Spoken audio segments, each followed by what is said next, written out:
Hello, I'm Keith Hockton, author, historian, and host of Rearview Mirror Chronicles, where we take a look back at the people and the moments that shaped our world through history.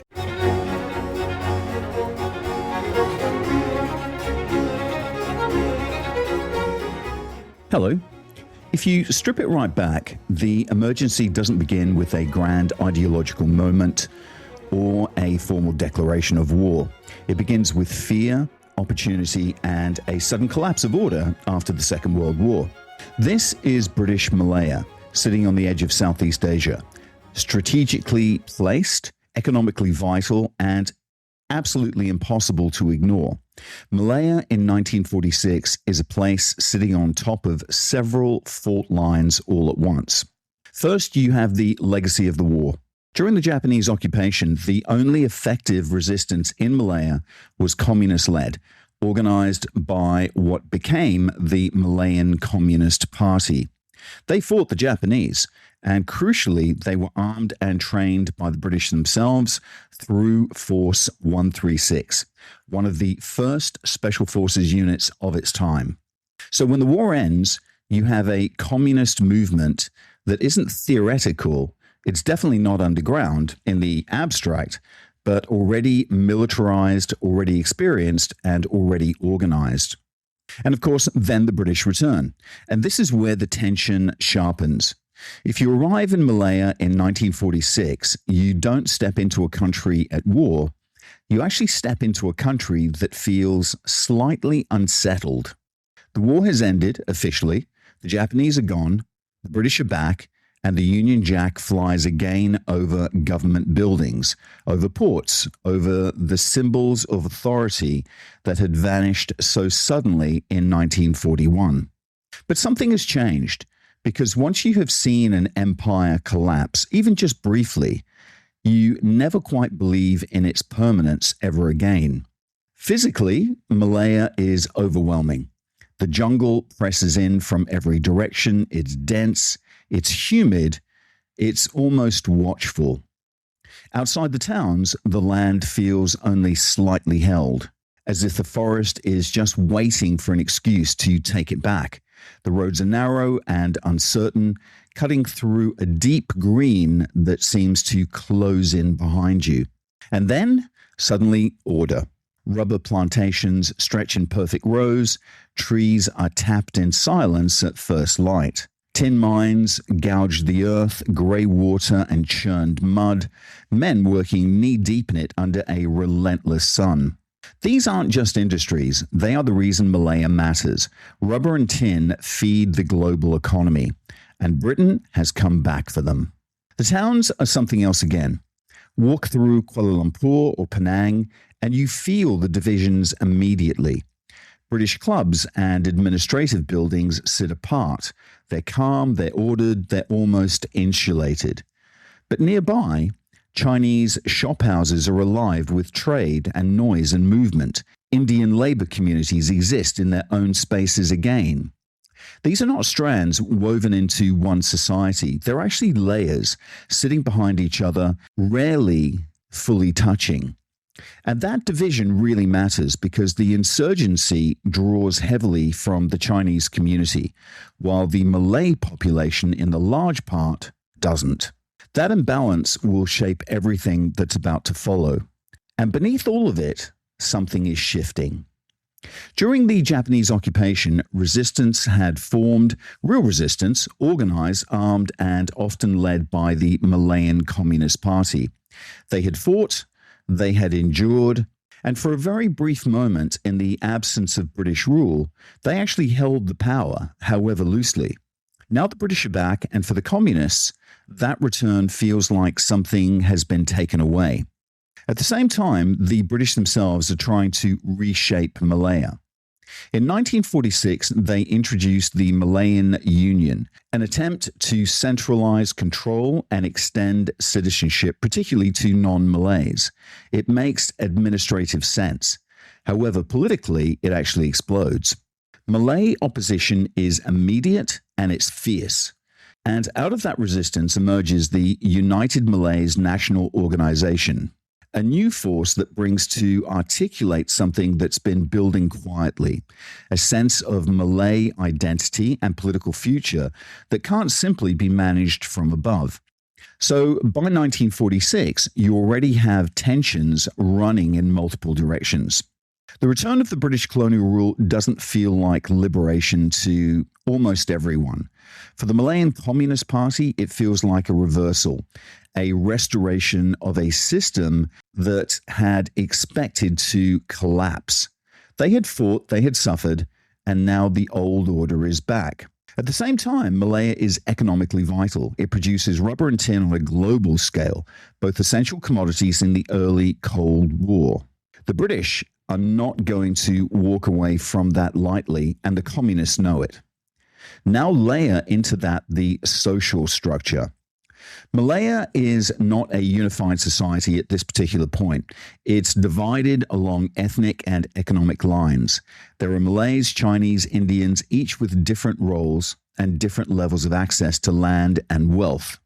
The communist movement draws much of its support from the Chinese population, particularly on those margins, laborers, miners, and those living at the edge of the jungle.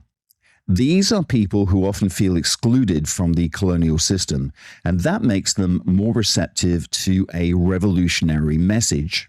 And inside the movement itself, there has already been betrayal.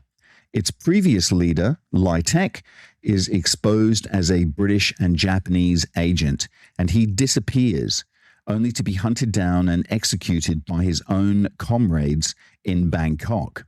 By 1947, leadership passes to Chin Peng. He's younger, he's harder, and far more committed to armed struggle. So by the late 1940s, you have all the ingredients in place.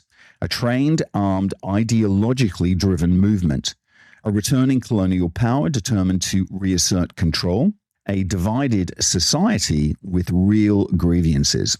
There are communists who feel betrayed, there are Malays who feel threatened, and you have a colonial power trying to reassert control over a country that's no longer what they left in late 1941. And then comes 1947, and with it, something darker, something quieter, but deeply important: the war crimes trials.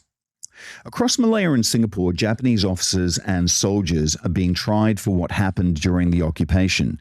The stories come out in detail. There's executions to account for, there's torture, there's starvation, there's brutality on a scale that had been half known and half whispered. Now, of course, it's being openly spoken about. Witnesses are testifying. Survivors describe what they endured. The past is no longer something you move on from, it's something you are forced to confront. And I think it does two things at once. For some, it reinforces the idea that the British return represents order, justice, a restoration, if you like, of something that had been violently taken away by the Japanese. But for others, it deepens something else. It reminds them that power can disappear overnight, that protection isn't guaranteed, that survival may depend on who actually controls the ground beneath your feet. And at the same time, labor unrest grows. Strikes spread through the plantations and the mines, some driven by real grievances, I have to say. There's wage issues, conditions, insecurity, others increasingly influenced by communist organizers. And the British respond by tightening control, banning unions, and arresting the leaders. And as that space narrows, something begins to harden, because when political routes close, other paths begin to look very much more viable.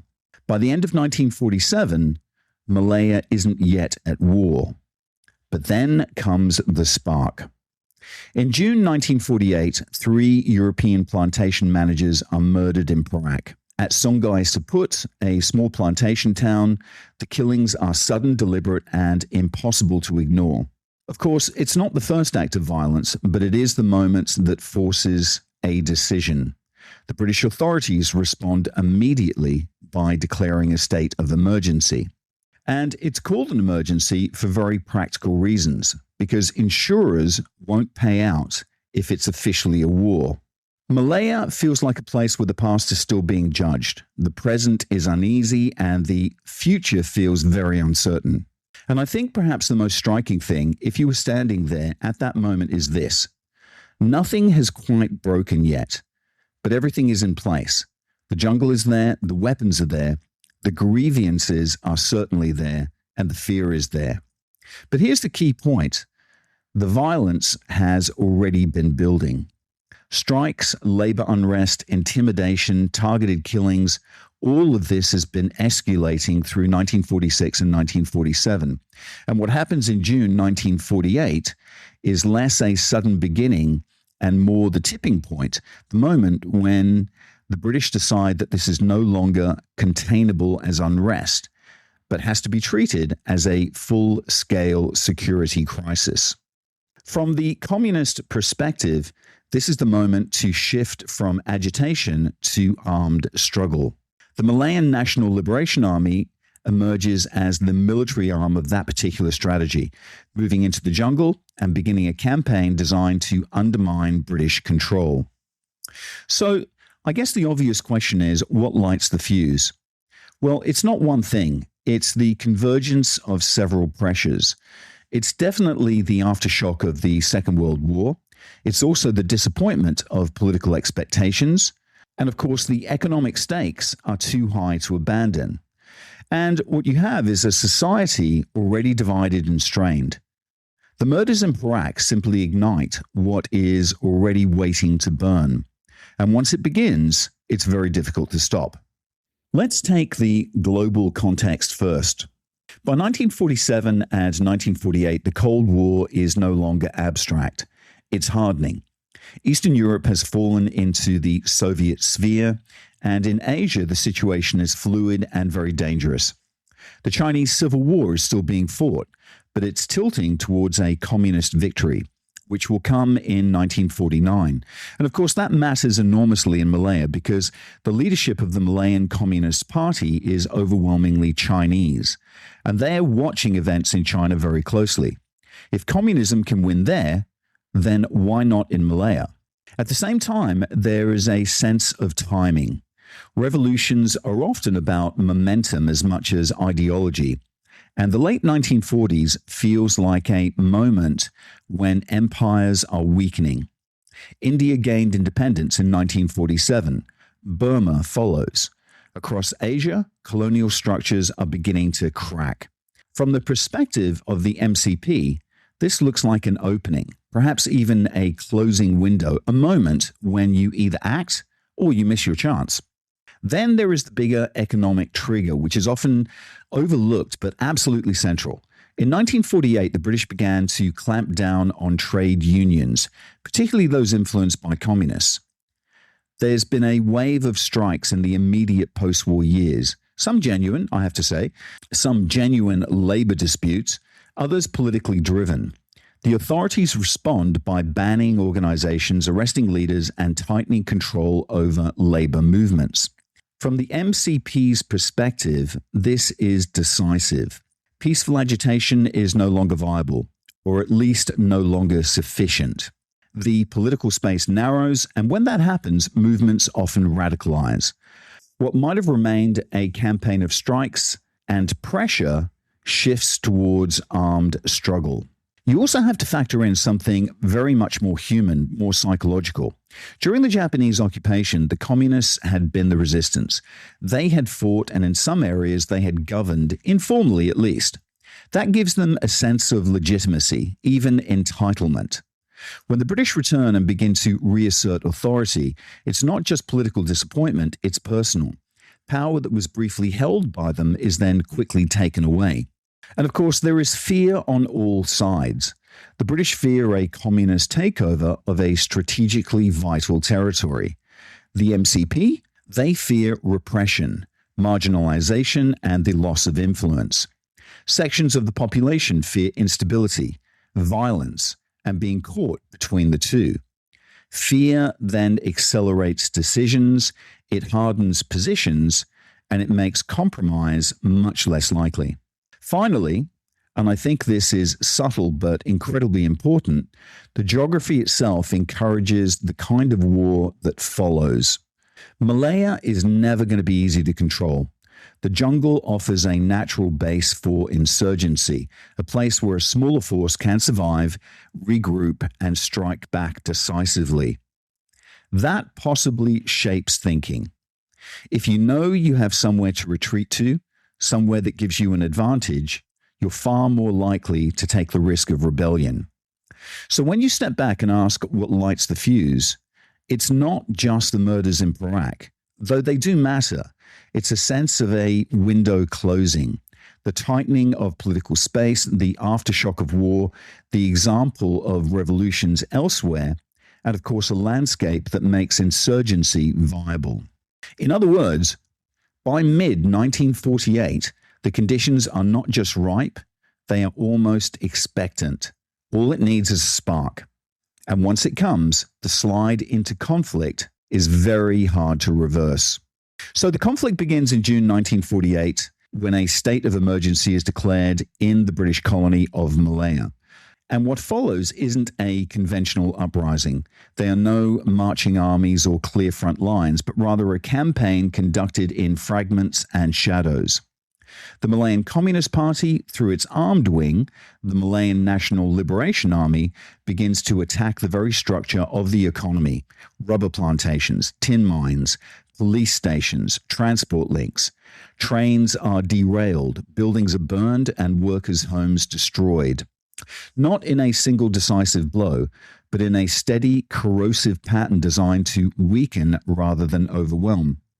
For the young soldiers arriving from Britain, many barely out of school, this isn't the war that they had imagined. The guerrillas don't operate in the open. They're based in the jungle, and the Malayan jungle is not simply a backdrop.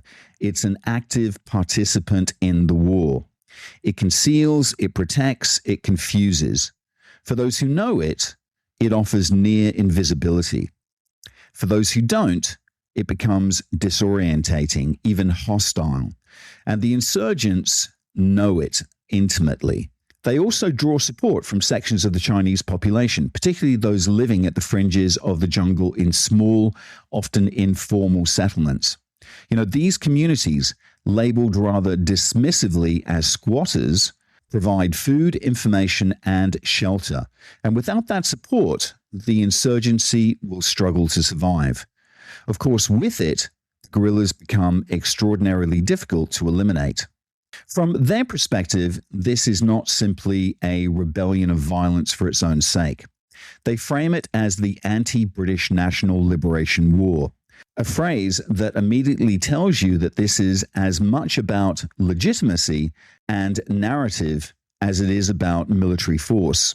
That tension between how the war is described and what it actually is runs all the way through the emergency.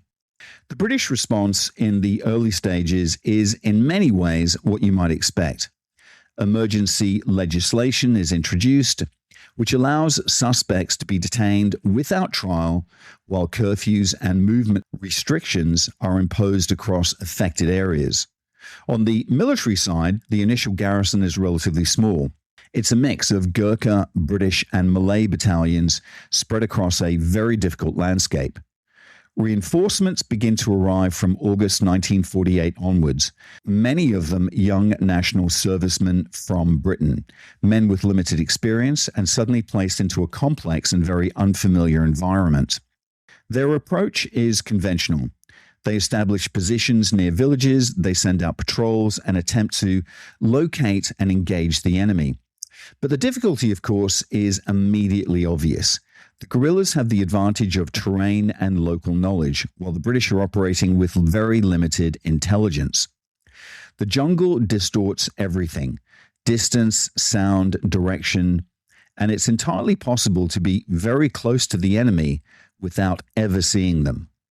As a result, while the authorities are able to prevent the insurgents from achieving major strategic objectives, such as capturing towns or controlling large areas of territory, they're unable to stop the day-to-day patterns of attack. I think it's also worth noting, for the most part, that these operations are conducted within the accepted laws of war. But tragically, there are exceptions, and one in particular stands out. In December 1948, at Batang Kali, which is a small town in the district of Hulu Selangor, in the state of Selangor, roughly 50 kilometers north of Kuala Lumpur, more than 20 unarmed civilians are killed by British troops in an incident that remains controversial and deeply troubling. The official report says that they were killed by British colonial security forces, specifically members of the Scots Guards, part of the British Army operating during the early phase of the emergency. Decades later, several of the soldiers themselves gave statements suggesting that the killings were deliberate executions, not the result of an escape attempt. Investigations, of course, were opened, and they were very quickly closed. They have been revisited over the years, but no one was ever prosecuted, and the British government has never formally accepted legal liability. What actually happened in December 1948 has been widely described by historians as a massacre of unarmed villagers, and most of them were rubber tappers. The official explanation at the time was that the men had tried to escape, and they were shot while fleeing. So by 1950, a shift begins. Lieutenant General Harold Briggs is appointed Director of Operations, and he recognizes that this isn't a war that can be won simply by pursuing guerrillas through the jungle. Instead, he focuses on the relationship between the insurgents and the civilian population. And what he thinks is that if that connection can be broken, if the guerrillas can be isolated from their sources of food and information and support, then the balance will change. At the same time, he also understands that people will only provide information if they feel secure. And of course, that requires more than just military presence. It requires coordination. Working with the High Commissioner, Henry Gurney, Briggs helps to create a system in which civil authorities, the military, the police, and the intelligence services operate together rather than separately. The Malayan police, and particularly Special Branch, are given a central role in gathering and analyzing information. And gradually, the picture becomes clearer. Quietly, methodically, they begin to penetrate the insurgency, turning informants, mapping networks, building a picture that simply hadn't existed before. This isn't just a jungle war. This is a war of intelligence. And I think perhaps the most striking and controversial element of this new approach is the decision to relocate large numbers of Chinese squatters into purpose-built settlements known as villages. Officially, these villages offer improved living conditions, proper housing, clean water, access to education and medical care. But at the same time, they're tightly controlled environments, often surrounded by barbed wire, not to keep them in as so much to keep the communists out. And of course, there's watchtowers with strict regulation of movement in and out. And I think the intention is actually very clear. It's to separate the guerrillas from their support base. But this method raises very difficult questions about coercion, control, and of course the balance between security and freedom. And let's just take a quick break, and we'll be back in a second with part 2. Autonomous is your one-stop shop for your Malaysia My Second Home visa. But they are much, much more than that. When you sign up with Autonomous, you become part of a larger community. A community that actually cares about you and your family in Malaysia. And that's important when you move to a new home. For more information, go talk to TG or WhatsApp him on +60 12 49 37 270 or visit their website penangmyhome.com. And we're back. And I also think it's in that space between effectiveness and morality that the Malayan Emergency really sits, because it's not just a story of military success, it's a story of how that success was actually achieved and what it required. By the end of 1951, something remarkable and deeply unsettling has already taken place. More than 400,000 people have been moved, relocated into roughly 500 of these so-called new villages. And of course, you can see the scale of what Briggs had set in motion. This wasn't a minor administrative adjustment. This is a vast social engineering project carried out in the middle of a war.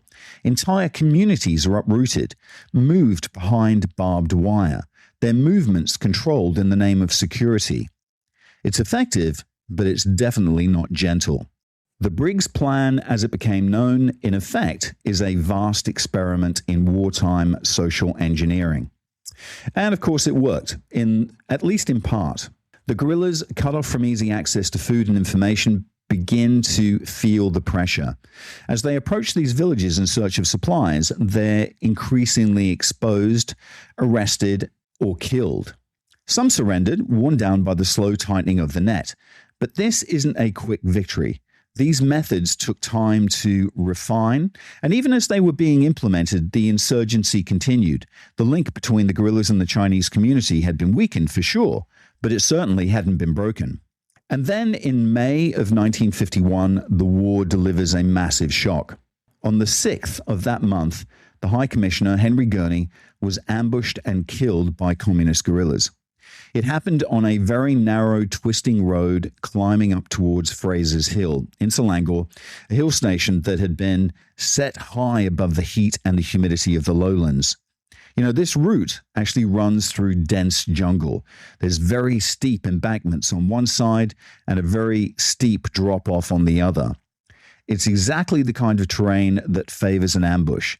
It's very tight, it's enclosed, with almost no room to maneuver whatsoever. So on that morning, Gurney is traveling up the road in a small convoy. Really just his car with a very modest police escort. There's no sense of imminent danger. And that in itself tells you something about the stage the emergency is at. The British actually believe they have a degree of control. The insurgents are still dangerous, of course, but not perhaps expected to strike at Gurney's level, at least not here. Of course, waiting in the jungle are guerrillas from the Malayan National Liberation Army. They've chosen their ground very carefully. The road has a sharp bend, visibility is limited, and the vegetation is thick enough to conceal men even at very close range. This isn't a spontaneous attack. It's planned, they're patient, and it's very deliberate. And as the convoy enters the kill zone, the guerrillas open fire. The first shots hit the lead vehicle, halting movement, and immediately creating confusion. Then the fire quickly shifts to Gurney's car. And at this distance, there's no real defense. The attackers are close, the road is blocked, and the jungle presses in from both sides. Accounts vary slightly in detail, but I think what's clear is this. Gurney is either hit inside the car or, as some reports suggest, attempts to get out and run for cover. If he did try to escape, it was a desperate and very human reaction. But there's nowhere to go. The ground is steep, the jungle is thick, and the attackers are already in position. He's shot and killed at the scene. The entire engagement is over very quickly. And I think that's the nature of a very well executed ambush. Violence compressed into seconds, perhaps a minute. Then the guerrillas withdrew back into the jungle, leaving behind a wrecked convoy and the body of the most senior British official in Malaya. This isn't the killing of a patrol or an isolated officer. This is the High Commissioner himself, the man who represents British authority in the colony. And his death sends a very clear message that the insurgents are still capable of striking at the very top, that no one is entirely beyond their reach. A reminder that despite all the measures being put in place, the insurgents are still capable of reaching to the very heart of British authority. I think his death marks the turning point because it brings into the story a man who would come to define the next phase of the emergency, Gerald Templer. Templer arrives in Malaya in 1952 at a moment when the war, quite frankly, could still go either way. You know, the assassination of Gurney has exposed just how fragile British control really is. And what Templer brings with him is not new ideas, but something far more important: control. Given both civil and military authority as High Commissioner and Director of Operations, he does what few before him have managed. He forces a fragmented campaign into a single coordinated system, and in doing that, he begins to change its direction. What makes Template different is that he doesn't try to reinvent the war. He takes what Briggs had already begun and drives it forward with a relentless clarity. The jungle will always favor the insurgent. Always. So instead, he reframes the problem entirely. The real battle, he argues, lies not in the trees, but among the people of Malaya. He also makes a strategic move and befriends Tunku Abdul Rahman. Though I have to say, I don't think they were ever close. They weren't real friends in the casual sense, but they formed a close, very pragmatic partnership built on mutual respect. Templar recognizes that Malaya's future lies with leaders like the Tunku, and the Tunku understands that defeating the insurgency requires cooperation with the British, at least for a period of time. And it's here that Templar gives the emergency its defining idea. The war will be won, he insists, in the hearts and minds of the population. The shooting war, as he puts it, is only a fraction of the struggle, and the larger part lies in persuading ordinary people to stand with you rather than against you. I mean, it sounds almost so simple when expressed like that, but in practice, it's anything but. Because what follows is a strategy built on both pressure and persuasion. Templar expands the system of new villages, tightening control and cutting the guerrillas off from their support. But at the same time, he offers something in return. He speaks openly of independence, making it clear that Britain doesn't intend to remain indefinitely. And that, folks, changes the entire war. Because if independence is coming, then the insurgency is no longer fighting to end colonial rule. It's actually positioning itself against a future Malayan government. And that promise matters. It gives nationalists, many of whom have no sympathy for communism, a reason to reject the insurgency without feeling that they are simply defending colonial rule. And at the same time, he brings the people of Malaya directly into the fight. Malay battalions are increased. The Home Guard is strengthened, and gradually the war begins to shift. It's no longer simply a British campaign imposed from outside, but something more complex, a struggle in which different communities, however uneasily, begin to align against the insurgents. And that shift is crucial, because once the population begin to move, even slightly, the balance changes. Intelligence improves, controls tighten, and the insurgency begins slowly to contract. And by the time Templar leaves, the war isn't over, but it's been completely transformed. What had once been drifting and reactive is now controlled and directed, and for the first time, clearly winnable. But I also have to say it's not a clean victory, because the methods that make it possible, control, resettlement, pressure on populations, leave behind questions that never entirely go away. And that, in the end, is Templar's legacy. Not that he helped win the war, but how he did it. So by the time he leaves in May 1954, the situation has changed significantly. Large parts of Malaya are now considered secure, and the momentum has clearly shifted. His success is reorganized formally with promotion to field marshal. But perhaps more importantly, he leaves behind a system that is now functioning with a degree of coherence that simply didn't exist at the start of the emergency. He was replaced by Donald McGilvary, who continued the political path towards self-government, culminating, of course, in independence in 1957. As these policies take hold, something else begins to change, and this is crucial. Information starts to flow. Intelligence, which had been so limited in the early years, improves steadily. And once you have reliable information in a counterinsurgency, the balance actually shifts quite dramatically. The British and Commonwealth forces are now able to move onto the offensive, conducting jungle operations that rely less on brute force and more on patience, stealth, and precision. But I also have to say that even that requires adaptation. Newly arrived troops have to be taught how to survive, let alone fight, in tropical forests. The jungle is very unforgiving, and without proper training, it can defeat you long before the enemy does. So a jungle warfare school is established, where soldiers learn not just tactics, but how to live in that environment, how to move, how to listen, how to endure. Experience from the field is fed back into training, refining the approach over time, and British battalions typically spend years in Malaya, long enough to absorb and apply those lessons. By the mid-1950s, the scale of the operation has grown considerably. There are around 24 infantry battalions in Malaya now, drawn from across the Commonwealth, including forces from Australia and New Zealand, supported by specialist units such as the Special Air Service. And of course, alongside them is a powerful police force of some 40,000 men. And together, they're able to do something that had proved so difficult in the early years, to clear and then hold that territory. When an area is secured, it's designated a white area, and restrictions on the local population are actually lifted.